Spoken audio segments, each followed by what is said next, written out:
আমার বান্দা লাইসাল বিররু আন তুওয়াল্লু উজুহাকুম কিবলাল মাশরিকি ওয়াল মাগরিব।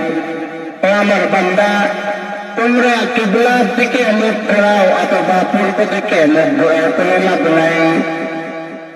তোমার মধ্যে যদি আমি আল্লাহ রাব্বুল আলামিনের যদি ঈমান না থাকে, আমার উপরে যদি তোমার বিশ্বাস না থাকে, তাহলে তোমার হাজার হাজার লক্ষ লক্ষ কোটি কোটি সিজদা দিয়ে লাভ নাই।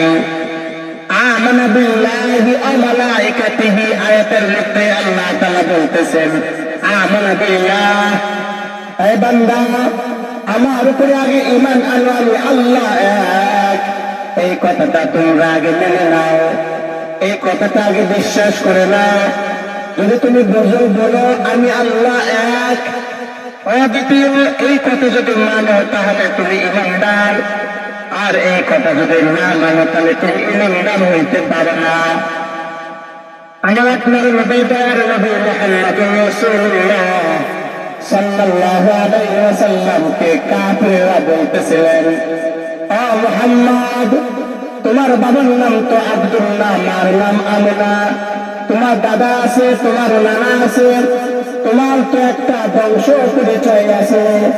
ও মুহাম্মদ, তুমি যে লা ইলাহা ইল্লাল্লাহর কথা বলো, নাই কেউ নাই এক আল্লাহ ছাড়া, তোমার ওই আল্লাহর পরিচয়টা দাও।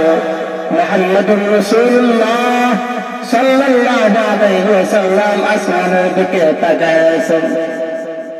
তখন আল্লাহ রাব্বুল আলামিন আসমান থেকে কোরআন নাযিল করে জানাবেন, দোস্ত আমার, আপনি বলুন অপেক্ষায় আছেন। কিছুক্ষণ পর আল্লাহ রাব্বুল আলামিন জিবরাইল আলাইহিস সালামকে পাঠিয়ে দিলেন, হ্যাঁ জিবরাইল যাও, আমার দোস্তর কাছে আমার বংশ পরিচয়টা চেয়েছে, তুমি যে আমার বংশ পরিচয়টা আমার দোস্তরে জানা দাও। সকলে করব।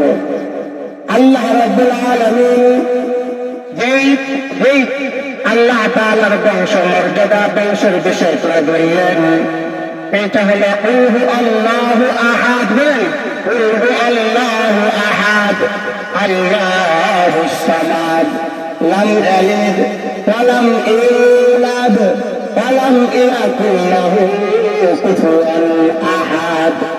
আল্লাহ রাব্বুল আলামিন বলতেছেন, হে নবী মুহাম্মদুর রাসূলুল্লাহ, আপনি কাফেরদেরকে বলে দেন, আমার আল্লাহ এক, অদ্বিতীয়, আমার আল্লাহর মতো শরীক কেউ নাই, আমার আল্লাহর কোনো বাবা নাই, আমার আল্লাহর কোনো মা নাই, আমার আল্লাহ কারোর কাছ থেকে জন্মগ্রহণ করেন নাই, আমার আল্লাহকে কেউ জন্মগ্রহণ করেন নাই, আমার আল্লাহ কাউকে জন্ম দেন নাই, জন্মগ্রহণ করেন নাই, আমার আল্লাহর মতো কোনো আল্লাহ নাই, আমার আল্লাহর মতো কোনো না শরীক, আল্লাহর কাছে আল্লাহর মতো কোনো শরীক নাই।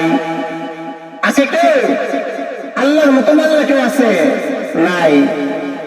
তাহলে আমরা ওই আল্লাহকে বাদ দিয়ে ওই আল্লাহর কুদরতি পায়ে সিজদা না করে তাহলে কিভাবে আমরা চলি? বলেন তো মুসলমান, অকলনের মুসলমান, একটু বলেন। মাগরিবের নামাজ পড়লেন না কার কারণে? কে আপনাকে বাধা দিয়েছে মাগরিবের নামাজ এই তুই পড়িস না? কে বলেছে?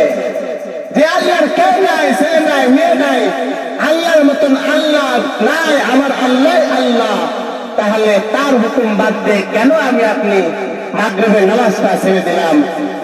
ঈশার নামাজটা ছেড়ে দিব কার জন্য? কোন আল্লাহর জন্য আমি ঈশার নামাজ পড়বো না? কোন আল্লাহর জন্য ফজরের নামাজ পড়বো না? কোন আল্লাহর জন্য জোহরের নামাজ পড়বো না? কোন আল্লাহর জন্য আছে আমি মাগরিব ঈশার নামাজ পড়বো না? কোন আল্লাহর জন্য আছে? কেউ নাই, মুসলমান নাই। তাহলে আমি নামাজ কেন ছেড়ে দিচ্ছি? আমি কেন গুনাহের কাজ করতেছি? ওই কথাটাই আল্লাহ রাব্বুল আলামিন বলতেছেন, আমানা বিল্লাহ, আমানা বিল্লাহি ওয়া মালাইকা। ও আমার বান্দা, আমাকে যদি তুমি মেনে নাও তাহলে আমার ফেরেশতাদেরকে মেনে নাও, আমার ফেরেশতাদেরকে বিশ্বাস করে নাও। তুমি যদি আমাকে মানো, আমাকে যদি আমানা বিল্লাহ, আমি আল্লাহ তাআলা এক, অদ্বিতীয়, যদি তুমি মেনে নাও আমাকে আমাকে যদি তুমি এরকম মানো তাহলে ডান কাঁধে ফেরেশতা, বাম কাঁধে ফেরেশতা আমি বসায় রাখছি রে বান্দা, তাকে দেখে ভয় করো। তুমি যদি চুরি করো তাহলে তোমার বাম কাঁধের ফেরেশতা তোমার চুরিটা লিখছে, তুমি ভয় করো। মিথ্যা কথা বললে তোমার বাম কাঁধের ফেরেশতা তোমার গুনাহ লিখছে। এই বান্দা তুমি ভয় করো আমার ওই মালাইকা কিরামান কাতিবিন, কাতিবিন ফেরেশতাকে ভয় করো। যদি তুমি ফেরেশতা কাতিবিনকে যদি ভয় করো তাহলে তুমি আমানা বিল্লাহ, আমাকে তুমি মেনে নিলা। যদি আমি আল্লাহকে ভয় করি তাহলে আমার এই ফেরেশতা এখানে লেখা বসা আছে, আমি চুরি করছি ওজনে কম দিচ্ছি, মিথ্যা বলছি, চিন্তায় চুরি রাজনীতি করতেছি, এই ফেরেশতা লিখছে কি লিখছে না? বলেন মুসলমান, লিখছে কি লিখতে না? আমি নামাজ পড়তেছি না, এই গুনাহ এই ফেরেশতা লিখতে কি লিখবে না? অবশ্যই লিখবে। আল্লাহ তাআলা খুব সুন্দর করে বলতেছেন। আমি এই আয়াতটা 2 সপ্তাহ ধরে আলোচনা করতে যে প্রথম অংশ করে দ্বিতীয় অংশ এখনো করতেই পারতেছি না। মুআজ্জাজ মুহতারাম, লাইসাল বিররু আন তুওয়াল্লু উজুহাকুম কিবলাল মাশরিকি ওয়াল মাগরিব, এই আয়াতটা আপনি কোরআনটা খুলে দেখেন, আমার কথার সঙ্গে আল্লাহ যে কথা ওখানে বলছেন মিল আছে কিনা। আল্লাহ তাআলা আমানা বিল্লাহি ওয়া মালাইকা, ঈমান আনার পরে মালাইকা ফেরেশতার কথা কেন বললেন? আমি আজ 2 সপ্তাহ ধরে ভাবতেছি, চিন্তা করতেছি, ছাত্র জনমে লেখাপড়া করার সময় চিন্তা করেছি, নতুন করে একটা আয়াতের তর্জমা করার সময় চিন্তা করে দেখি। মুআজ্জাজ মুহতারাম, 7টার মধ্যে দোয়া হয়ে যাবে, কারণ 7:15 আমাদের মসজিদে জামাত নামাজ পড়াইতে হবে এবং আপনাদের পড়তে হবে। আমি বোঝাইতে চাচ্ছি আল্লাহ তাআলা আমানা বিল্লাহ পরে কেন আল্লাহ তাআলা বললেন ও মালাইকা? আল্লাহ তাআলা বলছে আমাকে যদি ভয় করো তাহলে আমার পরে ভয় করতে হবে ফেরেশতাদেরকে। নূরের ফেরেশতা এরা তো তুমি চোখে দেখবে না, কিন্তু আমি সেট করে দিয়েছি, ডান কাঁধে একজন, বাম কাঁধে আরেকজন।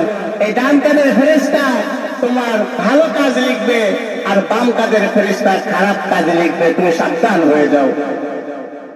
আল্লাহ রাব্বুল আলামিন বলতেছেন আমানা বিল্লাহি ওয়া মালাইকা, যদি আমাকে মানো তাহলে আমার ফেরেশতাকে মানতে হবে। আমার ফেরেশতাকে যদি মানো, বিশ্বাস যদি করো, তাহলে ডান কাঁধের ফেরেশতা তোমার আমলনামা লেখে ভালো আর বাম কাঁধের ফেরেশতা তোমার গুনাহ লেখে। এই জন্য তুমি সাবধান, গুনাহ করার সময় চিন্তা করো কেউ দেখে না, আমার আল্লাহ দেখছেন। কেউ দেখে না, গভীর রাত্রে চুরি করলে কেউ দেখে না, আমার আল্লাহ দেখে। গভীর রাত্রে জিনা করলে কেউ দেখে না, আমার আল্লাহ দেখে। গভীর রাত্রে যদি আমি ওজনে কম দিই কেউ দেখে না, কে দেখে বলেন তো সবাই? কে দেখে সবাই বলেন? আমার আল্লাহ দেখেন। এই জন্য আল্লাহ রাব্বুল আলামিন ওয়া মালাইকাতিহি বলতেছেন যে মালাইকা ফেরেশতা আছে, তুমি সাবধান, তুমি ওজনে কম দেবো না, মিথ্যা কথা বলো না, গুনাহের কাজ করো না রে বান্দা।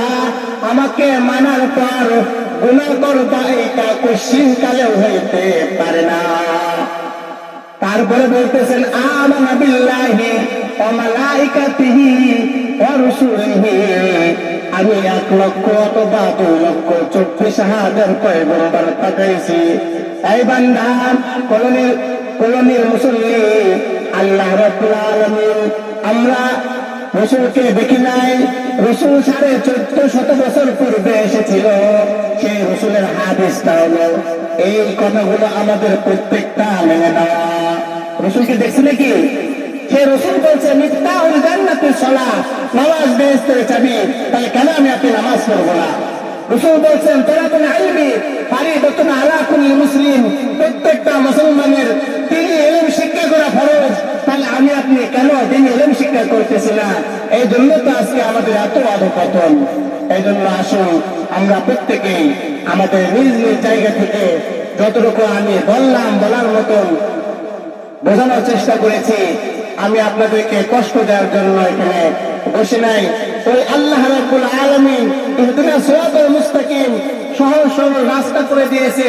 ওই কথাগুলো আমি আপনাকে সহজ ভাষায়, মার্জিত ভাষায়, সুন্দর সাবলীল ভাষায় আপনাদেরকে বলার এবং বোঝানোর চেষ্টা করেছি। কবরের মধ্যে শাস্তির কথা বলে আল্লাহ রাসূল বলেছেন, আল্লাহ বলেছেন, সেই বিষয়ে কিছু তুলে ধরেছি। আর সর্বশেষ কথা হলো যে আমরা এখানে দ্বীনি মজলিসের মধ্যে বসেছি। এই দ্বীনি মজলিসটা আল্লাহ তাআলার কাছে পছন্দের মজলিস।